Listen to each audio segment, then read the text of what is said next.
Mufussy and Galeer, the kings of the ring. Dropkick the Commute, we're just getting started still. Mufussy and Galeer.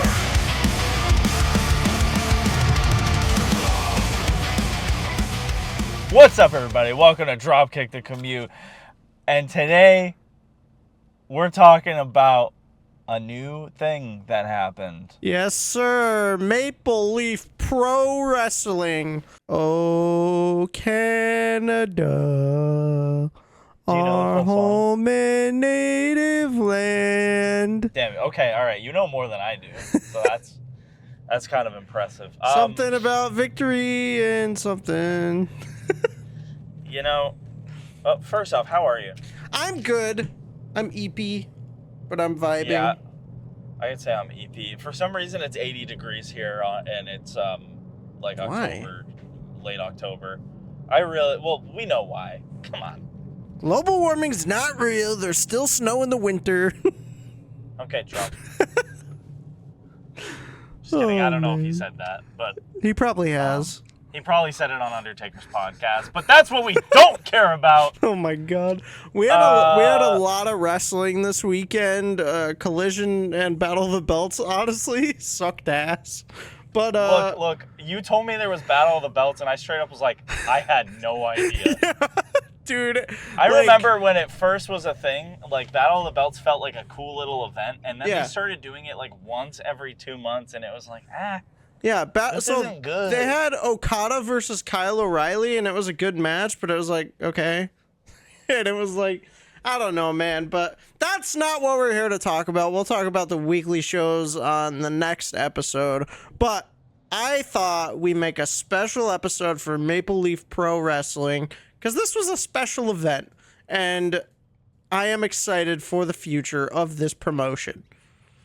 Yeah, I agree. I feel like they're going to be one of those promotions where they do like little pay-per-views every so often. Probably kind of like a GCW type thing where they just do like fun little shows every now and then. Yeah. Yeah, this is cool. This is Scott D'Amore's new promotion. A little bit about the history of it, because it's like technically not new, but it's like a relaunch. Maple Leaf Wrestling started in the 30s. And was going strong until the 80s. It was owned by the Tunnies in Canada. And obviously, like, legends have been in Maple Leaf Wrestling. Like, Bret Hart, Harley Race had a few matches there. Bruno Sammartino, like, everyone you could think of pretty much wrestled at Maple Leaf Wrestling. Ric Flair. Yeah, Ric Flair. It was part of the NWA. And then WWE apparently had their hands in Maple Leaf Wrestling a little bit. They kind of bought it and aired like WWE dark matches from the Maple Leaf Gardens there. And then it kind of fizzled out and went, nowhere. It didn't exist for 40 years. Scott D'Amore gets fired from TNA. Sorry, let go from TNA. So brutal. Yeah, he got let go from TNA. They killed him. He bought the copyright for Maple Leaf Wrestling, and here we are today. As of this weekend, Maple Leaf Pro Wrestling is back, and it was honestly fire. It was a fun little show. Yeah. It is very Scott D'Amore and TNA coded. It literally looks like TNA. I'm pretty sure, and don't quote me on this, but I bet you if I'm going to look it up when I go home, I bet you it's like produced by Anthem.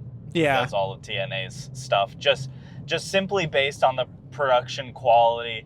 Not a dig at TNA, but TNA tends to have a lot of technical difficulties, and we did see a lot of technical difficulties on this show. Yeah, there was quite a few, and it has a look to it, too. I mean, it looks the same. It literally looks like Impact. The stage setup and everything. Yeah. And, like, it featured, like, heavily featured Impact wrestlers. Yeah. So, which is great, I don't find anything wrong with it, and I'm glad, like, Scott D'Amore still has that connection to TNA, even though he was let go. In addition, we saw a very heavy AEW influence as well, which is really cool. You're getting and many references to WWE, obviously, including like WWE footage and stuff like that. And it was just a really cool like event and meeting of wrestlers. You know, we had of course Bully Ray versus Raj Desi, aka Jinder Mahal. We had Konosuke Takeshita versus Mike Bailey and Josh Alexander on night 2. Like, we had some really good stuff on these 2 cards, and it's just a fun show. So yeah, I thoroughly enjoyed all the wrestling on this show. I don't think there was a single match that really disappointed me. Yeah. Which again has always been a consistent thing to me about TNA and anything that's TNA adjacent. Yeah. So the wrestling was just super good. They did little backstage segments with Mackenzie Mitchell, who used to do stuff for NXT. They had Sam Laterna, and I really like her, and she sounds familiar. I just can't remember where I saw her, but she was in something else. Yeah, I'm not sure. Previously. And then, you know, the whole broadcast team, it's really cool. They're, you know, Mauro Ranallo is on commentary with Don Callis, and Mauro Ranallo is the best commentator I've ever heard. He's so good, dude. He just sounds like he's like in pain the whole time. Yeah. But it's so good, and like I like that we didn't sugarcoat anything when it was talked about referring to other promotions. He name dropped WWE several times. He name dropped NXT several times. Talked about like a bunch of NXT wrestlers. Talked about his time wrestlers. in NXT as well. Literally, yeah, and that's just something you don't get a lot in other, in just wrestling in general. It almost feels like it's a sin to like mention WWE on any kind of broadcast, but they had no problem doing it, and I think, you know, they were talking about how Raj Desi was a WWE champion, how Bully Ray is a WWE Hall of Famer, and just all these little accolades that, you know, instead of like multi-time world champion like somewhere else, or his time in the other place, like it was like they actually like acknowledge it, which I think I would love to see more of. I think MLP could kind of get away with it because they're just brand new and they're just very indie. Yeah, so, right. This show was fire. Yeah, I don't know how let's run through this shit. Yeah, let's run through just like the major matches and like some things that I thought were really good here. So, one match I thought was really good was the IWGP Junior Heavyweight Tag Team Championship. I really like this. Like, and something about Kushida, dude, like, I love watching Kushida wrestle. Because obviously I've seen him on TNA as well, and seeing him here, like, Kushida's a great wrestler. He's fantastic. Yeah, and this was just a really cool match, fast-paced, like, as you'd expect from this, and it's cool, like I know sometimes having titles being defended on other shows is weird, but like here it's like that's all it was. Like there's not like an MLP championship belt, you know, so it's like they did like the Champions Grail. Yeah, the PWA Champions Grill, which I guess is PWA is a wrestling alliance between Qatar, MLP, and then another one. I forget what it was, but so the PWA Champions Grill is going to be like the championship for those 3 promotions, which is interesting. Yeah, that is cool. The tag team match was super good. I was really impressed by El Reverso and Aiden Prince. Yeah. They kept saying about how El Reverso was trained by P.D. Williams, and I really thought for a sec that maybe it's just P.D. Williams under the mask, because he still wrestles, but he's like older, and I don't think it's him. Yeah. Because he's got like a tattoo on his side. I'm pretty sure that's not him. It was super good. It was super cool seeing Kevin Knight. Yeah. And then also Rohit Raju, who was a TNA X Division champion for a bit during COVID. Okay. And then Johnny Swinger, who was also in TNA for a little bit. And I like that the touch that they added, that Johnny Swinger just made it underneath like the weight class to compete for the championships. I thought that was funny. Yeah. I always love like multi-man tag team matches like this though, because it's going to be a spot fest. You already know what you're in for. It's going to be spot after spot leading up to the finish. Right. Someone comes in and then another person comes in, does their thing, and another person comes in, does their thing, and then it's cool though. It's very fast paced. I like it. Yeah, and I think now, since Kushida and Kevin Knight won, seemingly you're going to see the IWGP, junior heavyweight tag team championships on TNA now as well. So yeah, I think that'll be really interesting, because I know like a while ago, like the New Japan and TNA relationship obviously wasn't great, but now it's like it's definitely gotten better, and I think this is going to help that, Yeah, no, it was super fun. I like the title representation from other places. Yeah. Yeah, let's talk about that Champions Grail, that the inaugural Champions Grail. Rohan Raja versus Jake Something. I've seen Jake Something wrestle, obviously, but I've never seen Rohan Raja wrestle, and this was also a banger. Like, I was very impressed by these two. And I think it should be noted that both of these guys, had a doubleheader here. They both wrestled on both nights. So yeah, a lot of these guys on this card wrestled both nights, which is very impressive. So I like the story they told with Jake Something, like only really being able to use one arm the whole time. Yeah. And he was still like just destroying. I mean, he was kind of getting destroyed for a little bit, but like he did the one-armed power bomb, which was sick, and all this stuff. And then it got to a point where he like popped it back into place. It kind of reminded me of the Rhea Ripley thing where she accidentally got it popped into place. Yeah, like you smashed her shoulder back in. Yeah. Yeah.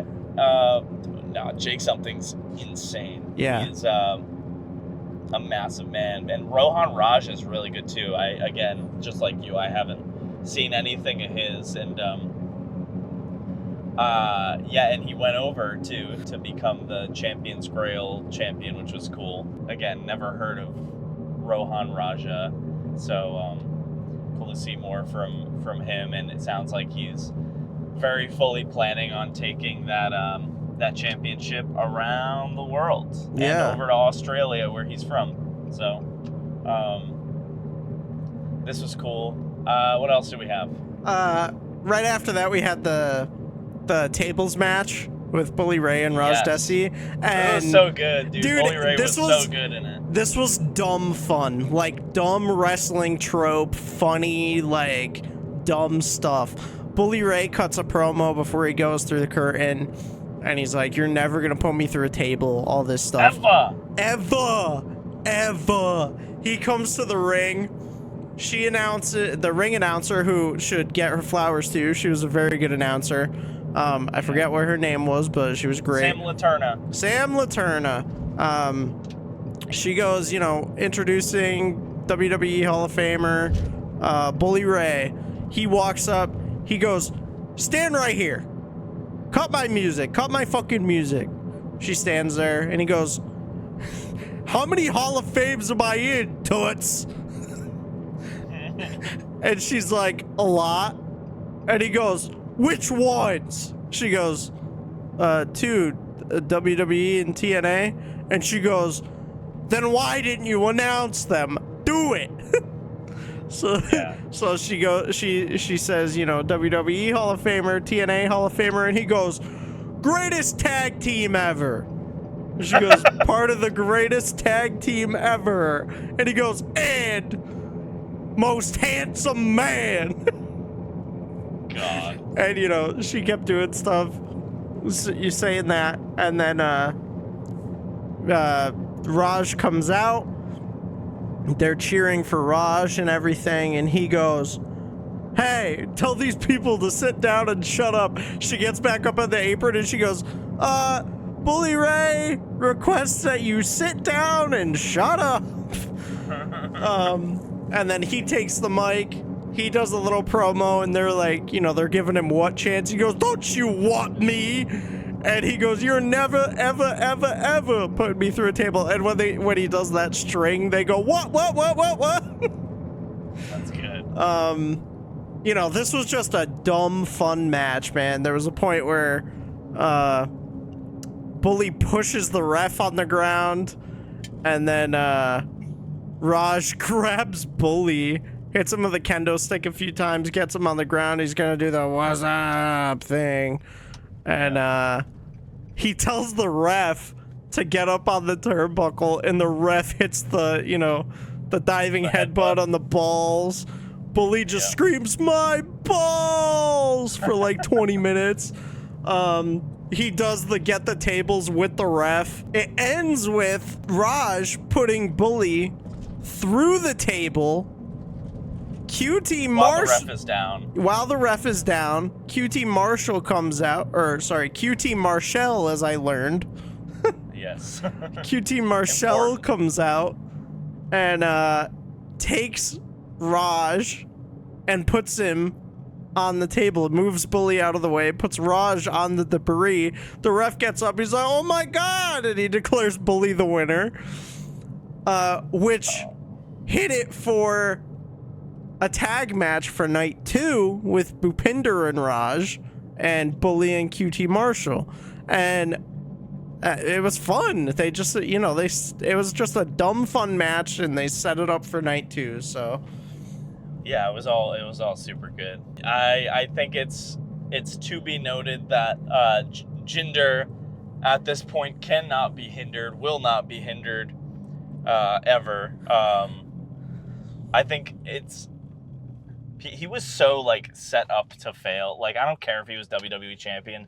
He was so set up to fail over there. yeah. Just dealt like a bad hand. Yeah, Now- dude, he's fucking incredible in the Yeah, indies. now I know, dude, and he's jacked as fuck. Yeah. He's massive. Yeah. Like that is like Vince McMahon's wet dream. And like, again, yeah, he was champ for like 2 months, but how do you let that like slip under the radar Right. when he's like in as great shape as he was and still is? Right. Yeah, man. I don't know, but he's thriving. Yeah. He's thriving as an indie wrestler. Yeah, he So, really is, and he seems and happy, people love him. and people love him, dude. He was getting cheers all night, and on night 2, like, it's fucking crazy. Lastly, last thing to cover from night 1 is the AEW International Championship Eliminator match: Takeshita versus Mike Bailey. Holy shit! God, This was so good. Dare I say it, I liked this better than his match with Josh Alexander. I agree. And that could have also just been because they were back-to-back nights. Right. And even more so because I watched the pay-per-view back-to-back. Yeah, yeah. Like, in one day. So, yeah, I mean, the match with Josh Alexander was also great. Like, we shouldn't diminish that at all. No, but no, these two put on a fucking barn burner, and my God, like, I was astounded. Like, I've seen Mike Bailey. It's a shame that he, you know, only had the X Division for that short period of time. Oh, no, he has it again, I don't think. I don't think he does. He didn't come out with it, and they didn't announce him as it. Does he still right now? Well, I know he won it back from Zach Wentz because they just put it on him to... I could be wrong, though. Fact check. Oh, it is. No, you're right. Yeah, so he That's just didn't odd. come out I wonder. with it, which is I wonder why strange. he couldn't. Huh? Because I don't. Maybe they didn't. Maybe they just wanted to put more of the focus on the other championship. On the AEW, yeah. Yeah, That's possible. my guess.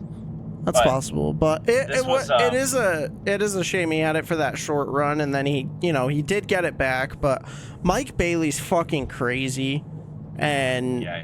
he deserves all the love in the world. And the same goes for Takeshita, which, I mean, we've seen Takeshita many times, and he always fucking goes hard. So Yeah, it's a dream match scenario. Yeah. And this was like easily a match of the year candidate for me, and like no funny business here either. Like it was really good.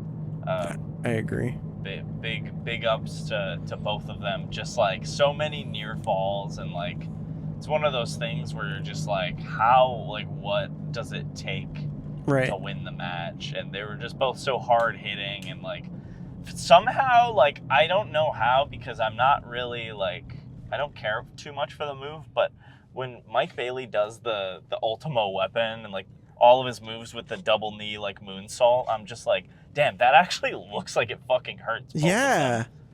Like it's actually a brutal weapon, brutal move. But it was good, and honestly, it would have been, you know, keep Takeshita on top, but it would have been cool to see Mike Bailey win and then maybe go to AEW for like a title match. Yeah, maybe like a match at Full Gear or something like that. Yeah, something like that. It would be a good draw for AEW fans too, and TNA fans. So, but regardless, Bailey did not look weak at all. No. And yeah, dude, this was match of the night for me. Match of the whole pay-per-view for me. I agree. Yeah, it was definitely my favorite match as well. Hell yeah. Let's hop over to night 2. There was more on night 1, so if you guys haven't seen it, you definitely should check it out. Like, this is a very solid pay-per-view start to finish, both nights. Like, highly recommend it. We're just talking about like the big stuff. But definitely go check it out, because all these guys did something special. So night 2, we had the QPW Qatar Championship match. El Reverso versus Classy Ali.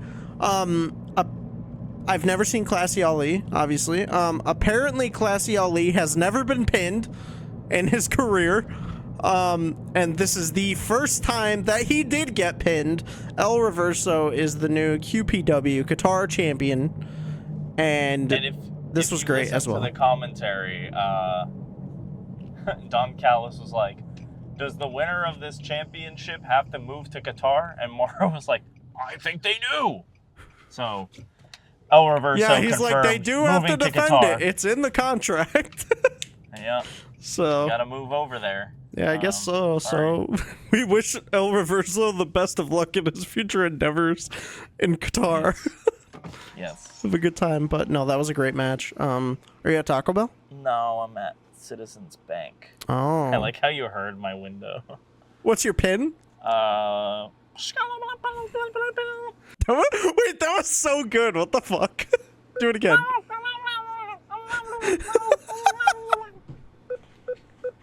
What the hell? Oh my god. Oh, we had a 6-man scramble. We had Psycho Mike versus Stu Grayson versus Alex Zane versus Trevor Lee versus Jake Something and Sheldon Jean. Alex Zane hails from the nearest Taco Bell drive-thru, and his finisher is the Baja Blast. I fucking love that. That's my kind of guy. Yeah, dude. Let's get Alex Zane on the podcast. Taco Bell, sponsor this man. Sponsor our podcast. I'll take him in the car with me, and we'll go through the drive-thru. Oh my god, that'd be perfect. That'd be everything. Yeah, I don't have much to say about that one, but it was, it was great. Jake Something again pulling another match here, and Trevor Lee too. Trevor Lee as well, yeah, Trevor Lee. And this show was great, dude. Like, it was fun. Obviously, a lot of people, lots of spots, all that shit. Everyone got their time to shine. Yep. Speedball Mike Bailey versus El Phantasmo, another great one. Mike Bailey did win this match. Yeah, dude. And again, that was great. ELP. It was good. ELP at MLP. Yes. I didn't know ELP was from Canada too. Yes. A lot of Canadian-born wrestlers, obviously. Yeah, which is special because, I think this one went like 25. It was good. Yeah. Then we had the tag match that got set up from night 1. So we had Bhupinder and Raj Desi versus QT Marshall and Bully Ray with Harley Cameron. And Harley Cameron is something else, man. She lost her mind at this pay-per-view. I don't think she said any words. She was just like, blah, blah, blah. Like, she's fucking off the wall crazy, dude, as we see on AEW every week. But Harley She was doing Cameron. the whole bully get the tables. Yeah, she pushed Bully and was like, "Get the tables," and Bully just looks at the camera and he's like, "What the hell just happened?" He's like, "What the fuck was that?" There was a little reversal where, again, Bully was setting up. Did he set up Raj or Bhupinder? I can't remember. I also can't remember, but he set up one of them. They reversed it, so then Bully was on the ground. And then, oh yeah, no, it was Bhupinder. And then Raj pushed Harley Cameron from the turnbuckle and ended up doing the diving headbutt into Bully. And then they looked at each other and screamed. And that was very fun. Another dumb, funny match. And it was great. Harley Cameron's fucking crazy, man. She's insane. I'm glad she kind of got a little bit of a chance to shine. She did. We also had, in this match, Scott D'Amore's mother. Yes. She got a chance to shine on both nights. On night one, Bully Ray called her an old bag and shut up, you old bag, stay over there. And then on night two, Darren McCarty, former Stanley Cup winner for some team, I'm assuming the Maple Leafs. I don't know. I could be wrong. But he was in the crowd. He attacked Bully Ray.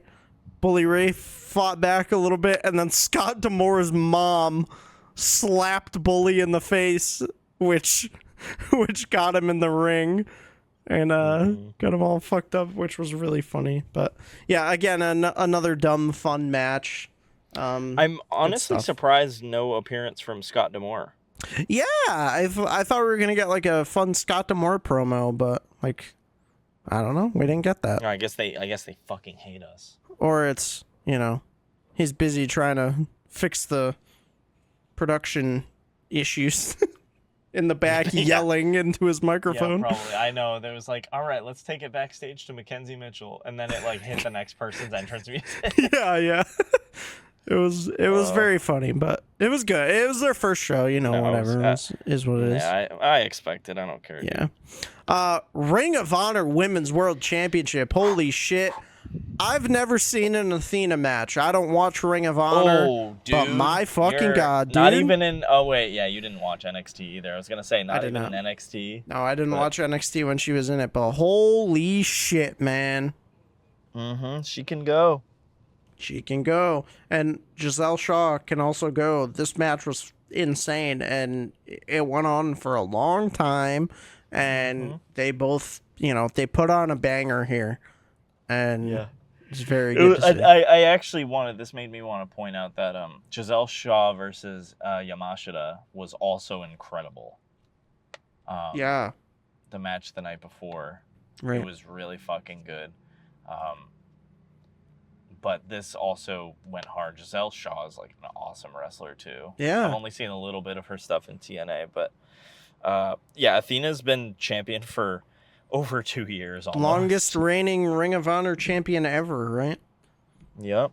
So they tied the rocket to her. Yeah. And I mean, good, dude. She can go. People thought she was going to be the one to dethrone Jade Cargill when she was TBS champion. Oh, really? Because she came in Double or Nothing 2022, I think, and where CM Punk won the world title. Yeah.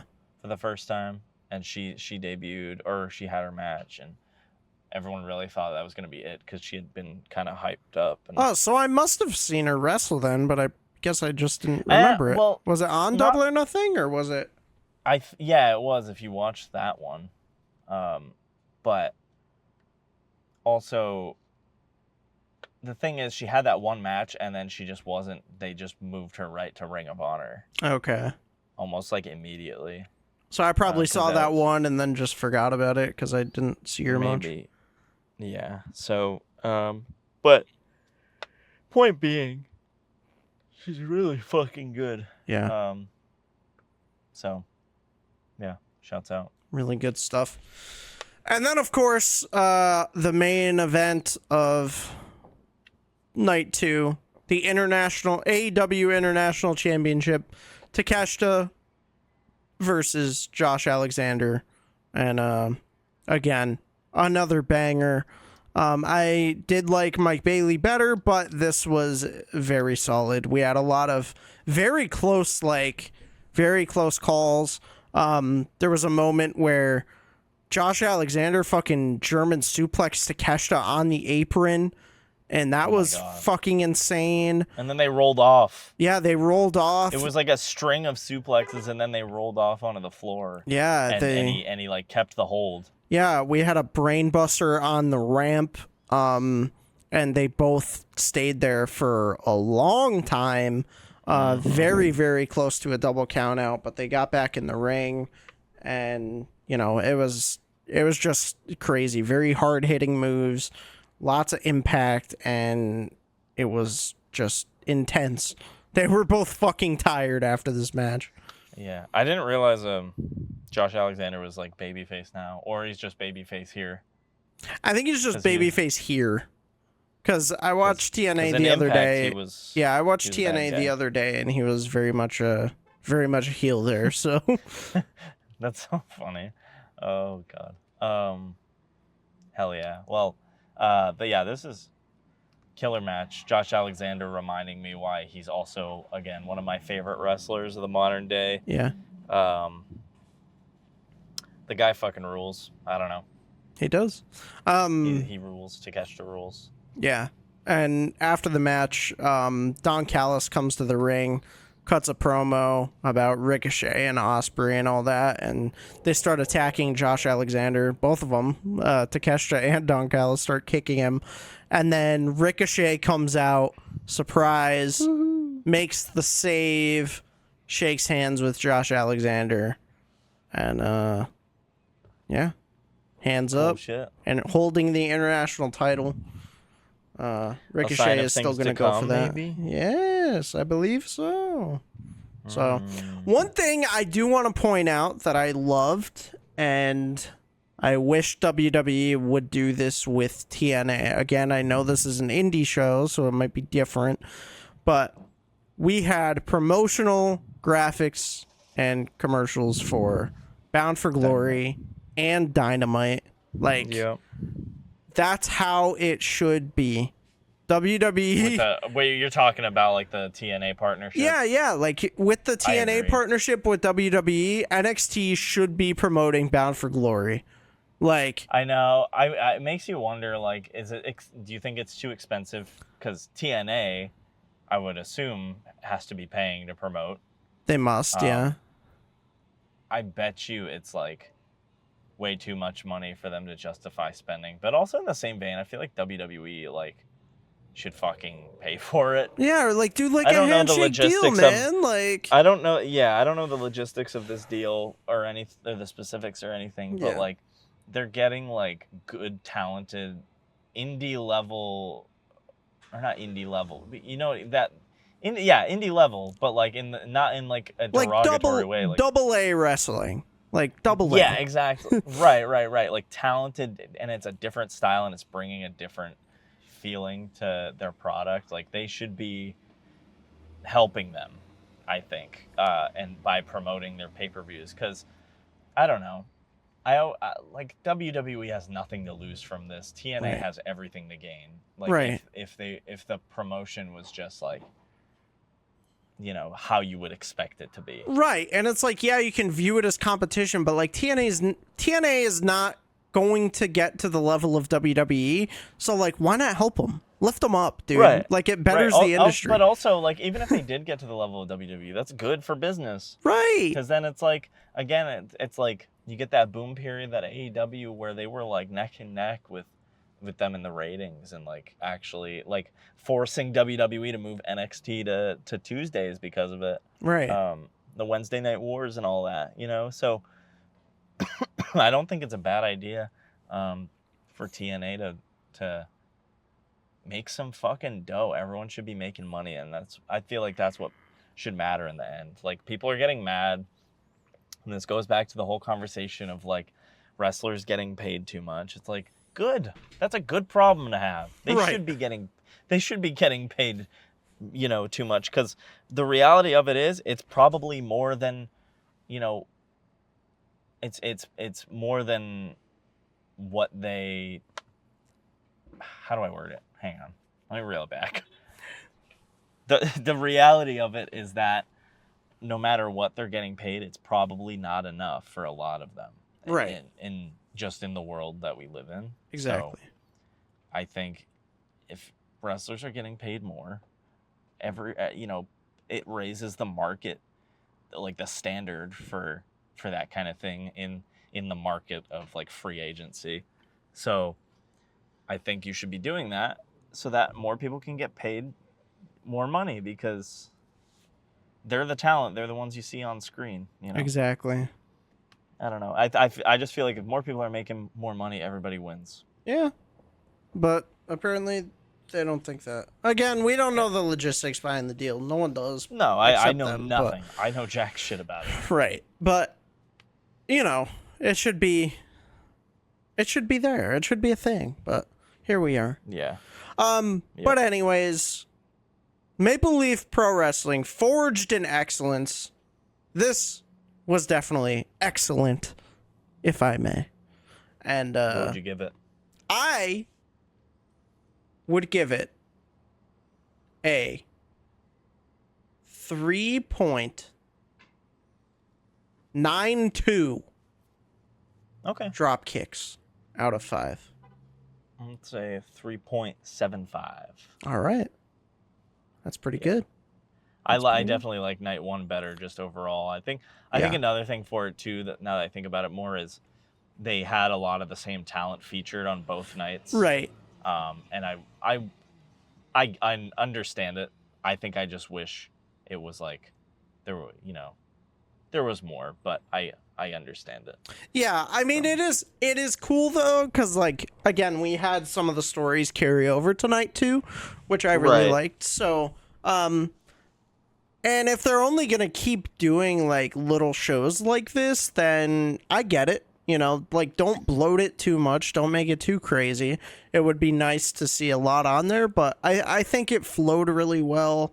I think again, watching it back, I mean that's why they did it in 2 nights as well. We watched it after we watched it back to back, but I'm sure like watching it live, it's good little 3-hour chunks there. So absolutely, yeah, I agree. But really, really good show. Highly recommend if you guys haven't watched it. On Triller, it is only $30 too for the bundle, which I should note, which was absolutely fire. So you got some really good stuff here for $30, and why not pay for it? You're supporting a new promotion. So do it up. Support wrestling. Yes, support wrestling and support us at our Ko-Fi link in the description. That was baby! good. Woo-hoo! All right, relax. But thank you guys for all the support lately. Keep on commenting, liking, subbing, following, sharing, all that good stuff. Give us money. Give us money if you'd like. Again, Ko-Fi link in the description. We will be back in our next episode talking about some of the weekly shows. We might not talk about Collision, Battle of Belts and shit, because again, it's fucking, I don't know. Not even... I don't know, man. Also, on Dynamite, why the fuck are they doing another Ring of Honor World Championship match with Mark Briscoe and Chris Jericho? Because Chris Jericho is going to win this one. And it's going to be a ladder match, dude. Yeah, sorry, a ladder war. Well, I don't see any progression of anything if Mark Briscoe wins this.